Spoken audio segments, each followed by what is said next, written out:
व्यासाय विष्णुरूपाय व्यासरूपाय विष्णवे नमो वै ब्रह्मनिधये वासिष्ठाय नमो नमः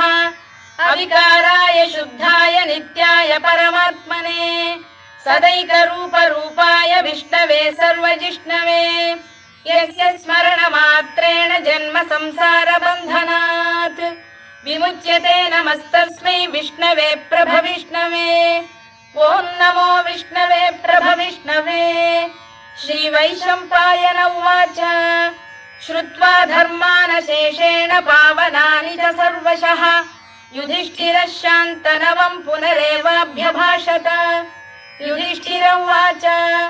किमेकम् दैवतम् लोके किं वाप्येकम् परायणम् स्तुवन्तः कङ्कमर्चन्तः प्राप्नुयुर्मानवा शुभम् को धर्मः सर्वधर्माणाम् भवतः परमो मतः